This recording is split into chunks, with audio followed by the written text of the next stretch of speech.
सागर ज्येष्ठाचार्य श्री आदि सागर जी महावीर कीर्ति जी विमल सागर जी महाराज की, तपस्वी सम्राट आचार्य सन्मति सागर जी महाराज की,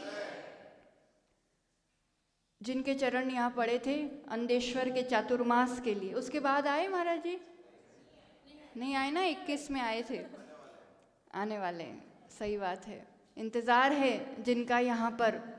चतुर्थ पट्टाधीश चक्रवर्ती मम प्राण गुरु श्रेष्ठ आचार्य भगवान सुनील सागर जी गुरुदेव की, चर्या शिरोमणि अध्यात्म योगी परम पूज्य आचार्य श्री विशुद्ध सागर जी महाराज की, और जिनका प्रथम बार यहाँ पर आगमन हुआ है आपकी नगरी में, परम पूज्य प्रसन्न मना मुनि श्री प्रणुत सागर जी, मुनि श्री जयेंद्र सागर जी महाराज की,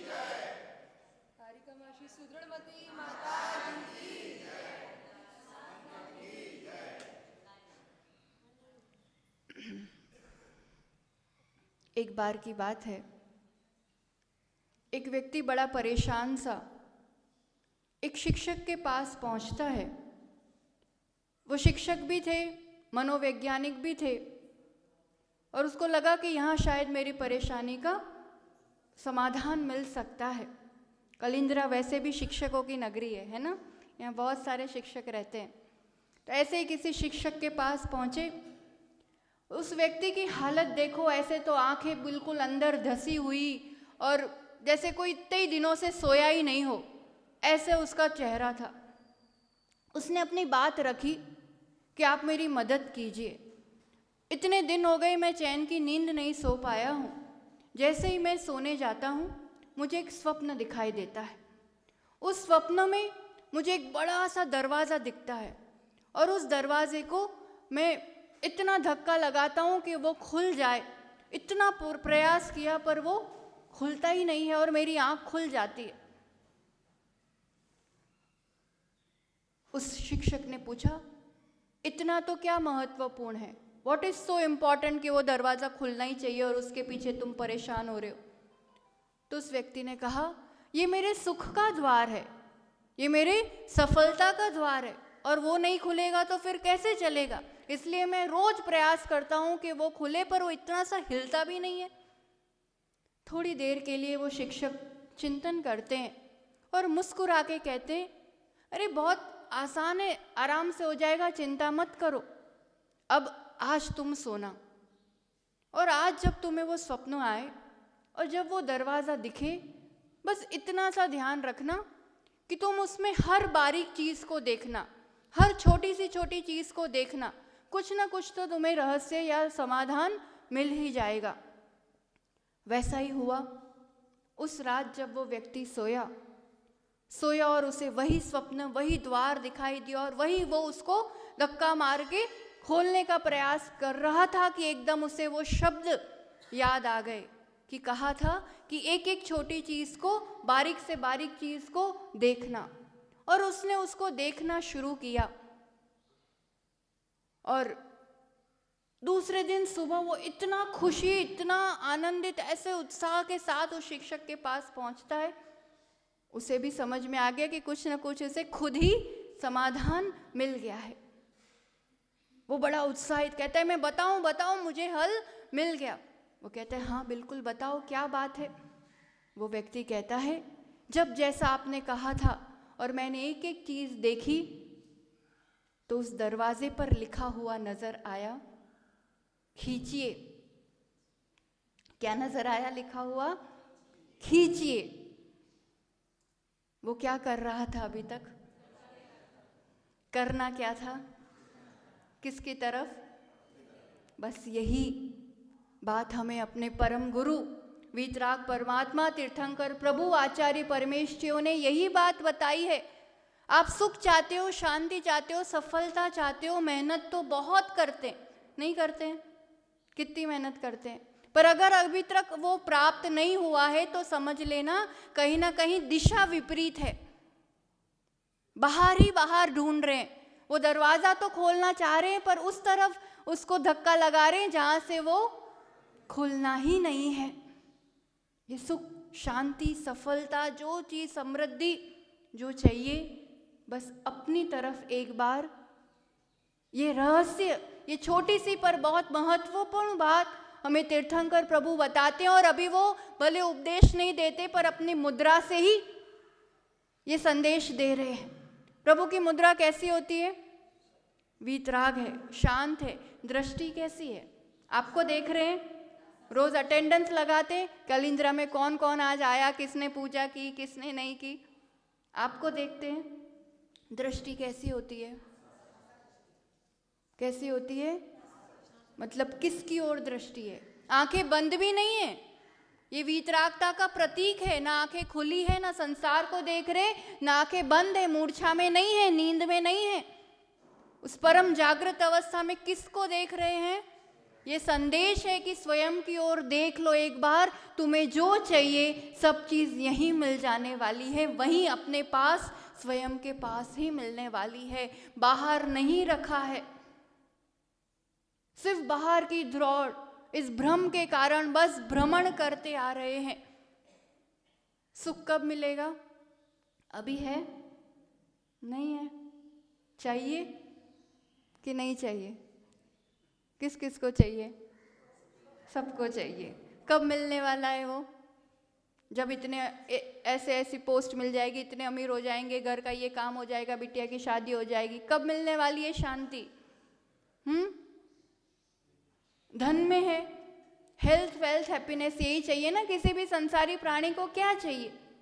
इतने सही तो चाहिए, पर वही तो दृष्टि ही तो बदलना है। वेल्थ बाहर के धन में सुख मानते हैं। आप कितना ही कमा लो और बड़ी सी गाड़ी लेके आ जाओ, लगेगा बस ये आ जाएगी ना, पड़ोसी के पास इतनी है, मेरे पास इतनी वाली आ जाएगी, तब अच्छा लगेगा। आईफोन आ जाएगा लेटेस्ट वाला, तब सही लगेगा। लगता है मेहनत भी करते हैं, मेहनत करते हैं तो कमाते भी है, कमाते हैं तो खरीद के भी लाते हैं, कोई बड़ी बात नहीं है। वो लेके आए तो लगता है थोड़ी देर तो खुशी मिली थी ना, कितनी देर रहती है। अगर वो चीज़ ही देती होती, आप बड़े से बड़ा आईफोन लाओ, गाड़ी लाओ, उसके बिल में, वारंटी कार्ड में कहीं भी लिखा होता है कि it will give you this much % happiness, ये आपको इतनी खुशी देगा, कहीं लिखा होता है? कहीं नहीं लिखा होता। तो हमें तो लगता है ये मिलेगा फिर खुशी मिलेगी, फिर शांति मिलेगी। वो जड़ चीज़ें हैं।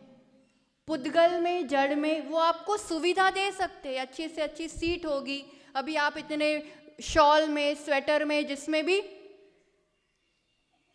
ये सब चीज़ें, स्पर्श, रस, गंध, वर्ण, ये चीज़ें हैं, आपको उस चीज़ को, तन को सुविधा दे सकता है सुख और शांति। अगर सुख और शांति उसी में ही होती तो ऐसे ठंड में दिगंबर अवस्था में ऐसा विहार करके आते, चेहरा कैसा होना चाहिए था? पर वो अपने पास इतना ओढ़ के भी जो शांति अनुभव नहीं हो रही है, वो सहजता, वो सौम्यता, वो प्रसन्नता, वो आनंद यहाँ नजर आ रहा है। मतलब वस्तुओं में, चीज़ों में, बाहर में सुख नहीं है, इतनी धारणा तो एक जिनेंद्र भक्त में, एक दिगंबर मुनि के अनुयायी श्रावक में इतनी धारणा तो पक्की हो ही जानी चाहिए कि बाहर धकेलना नहीं है, क्या करना है? अपनी ओर दृष्टि करना है। इन सब चीज़ों में हाँ इतना है, इतनी धारणा पक्की हो जाएगी, फिर जीवन सहज हो जाएगा। ऐसा नहीं है कि संसार का कोई कार्य नहीं करेंगे, गृहस्थी में है, गृहस्थी के कर्तव्य करेंगे, पर वो आकुलता के साथ नहीं करेंगे, वो इतनी अनगिनत इच्छाओं के साथ नहीं करेंगे। फिर ये हो जाएगा, तब वो हो जाएगा। वो जो बात कही थी ना शिक्षक ने कि एक एक बारीक चीज़ आप अपने जीवन के छोटे से छोटे अनुभव को देखना, कि वो वस्तु, वो कार्य होने के कारण शांति मिली। मान लो बिटिया की शादी थी, आपने खूब अच्छे से सब ताम झाम बढ़िया किया, शादी हो गई, बहुत अच्छे से हो गई। अब आप आकर के शांति से चैन की सांस लेके घर पे, शादी हो गई, इसलिए शांति मिली कि हमने एक लक्ष्य बनाया था, एक इच्छा रखी थी, वो इच्छा का अभाव उतनी देर हो गया, उतनी देर तक अब कोई दूसरा विकल्प नहीं था, दूसरी कोई इच्छा नहीं थी। इतने में कोई और बात आ जाएगी तो भोजन ही सुख देता है, वो जड़ चीज सुख दे पाएगी, ये सब मेरी मान्यता है। वो चीज मिल गई, जितनी देर मिल गई उतनी देर दूसरी जब इच्छा जब तक नहीं है, तब तक मैं खुद से खुद में ही शांति और सुख अनुभव करता हूँ। बाहर से कोई वस्तु, व्यक्ति या परिस्थिति ने नहीं दिया है। और ये मार्ग, ये धारणाएं जब सही हो जाती है तब जाकर के मोक्ष मार्ग बनता है, सम्यक दर्शन का द्वार खुलता है, मोक्ष का द्वार खुलता है, शाश्वत सुख शांति का द्वार खुला करता है। तो आगे हमें सुनना भी है। बस एक सूत्र जीवन में अपना लेना। एक है अंधी दौड़, संसार की दौड़, जिसमें कहते हैं गेटिंग व्हाट यू लाइक। एक है ना, बस ये पसंद आया अब ये चाहिए, उसके पीछे भग गए, फिर ये पसंद ये चाहिए अब उसके पीछे, ऐसे करते करते चारों गतियों में अनंत काल हो गया। आज तक कितनी चीजें मिली पर तृप्ति शांति, उसको क्या करना है, थोड़ा सा बदलना है। क्या करना है? गेटिंग व्हाट यू लाइक था, उसे लाइकिंग व्हाट यू गेट। जो मिला है ना, जो मिल रहा है उसे ही पसंद करना शुरू कर दो। फिर वहीं जो है, जितना है, जैसा है, जिसके भी साथ रिश्ते हैं, जितनी भी चीज़ें अपने पास उपलब्ध है, उसी में फिर खुश रह करके, और यहाँ फिर एक सहजता और खुशी होगी। फिर जाकर के धर्म ध्यान के लिए समय निकल पाता है, प्राथमिकताएं बदल जाती है। फिर गुरुओं का समागम हो तो ये नहीं देखा जाता है तो ठंड है तो कैसे जाऊं, तो घर पे काम है तो कैसे जाऊं, तो यहाँ है तो कैसे जाऊं। कितने घर है कलिंजरा में? कितने हैं? 100 तो होंगे लगभग। यहाँ कितने लोग बैठे हैं और कितने होने चाहिए? रोज रोज मुनिराज आते हैं? रोज रोज ऐसा साक्षात धर्म लाभ मिलता है? नहीं मिल पाता है ना। जब मिल पाता है, ये प्राथमिकता, ये दृष्टि बदली होती है ना, तब जाकर के फिर एक काम नहीं, 10 नहीं, 100 नहीं, 1000 काम भी हो, अगर गुरुओं का आगमन है तो हम विहार में जाएंगे, हम वाणी सुनेंगे, हम आहारचर्या में जितना लाभ हम साक्षात प्रत्यक्ष ले सके वो लेंगे। और जब नहीं मिल पाता है तब प्रभु के दर्शन, गुरुओं की वाणी से बस इतना अपनी एक दृष्टि सम्यक कर लेना, धारणाएं सम्यक कर लेना। बहुत बाहर घूम लिया, अब धक्का नहीं लगाना है कोई दरवाज़ा खोलने के लिए, बस उसको अपनी ओर खींचना है, अपनी ओर दृष्टि करना है। वीतराग प्रभु और गुरु यही उपदेश हम सबके लिए लेते हैं। और आगे हम इसी बात में बढ़ते हुए, थोड़े दिनों के बाद आपके आचार्य भगवान का भी आगमन होना है। गुरुओं का आगमन इस धरा पर होता है, जिसको अंदेश्वर जाना है उसको यहाँ आना पड़ता है, पर हमें दूसरा रास्ता मिल गया है अब, इसलिए ज़रूरी नहीं कि दोबारा आए। इसलिए अपनी भक्ति ऐसी बढ़ाओ कि कहीं भी जाना हो, पर अगर ये थोड़ा सा रास्ता इधर उधर भी हो, पर गुरुओं का आगमन इस धरा पर होता रहे। चाहे कोई भी गुरु हो, दिगंबर संत हो, तो वो हमें समागम हमेशा मिलता रहे। ऐसी अपनी भक्ति की शक्ति थोड़ी बढ़ाओ। पिछली बार माता जी ने थोड़ा सा आपके लिए एक प्रेरणा दी थी कि यहाँ पाठशाला प्रारंभ होनी चाहिए, तो वो भी कार्य हुआ ही होगा। नहीं हो तो आचार्य भगवान आए तब शगुन कर लेना, और फिर निरंतर अविरल रूप से उस पाठशाला को भी, शिक्षक का काम है आने वाली पीढ़ी भविष्य को तैयार करना, खुद का भी ज्ञान सम्यक करना। तो ये कार्य होगा इसी मंगल भावना के साथ, जो स्वयं हमेशा प्रसन्न रहते हैं और शरण में आने वाले सबको प्रसन्न रखते हैं, खुद खुश रहते हैं, सबको खुश रखते हैं। ऐसे मुनिवर के चरणों में नमन करते हुए आप अपनी मंगलमय वाणी से सभी धर्मात्माओं को कृतार्थ करें इसी मंगल भावना के साथ। जय बोलो आचार्य भगवान सुनील सागर जी गुरुदेव की।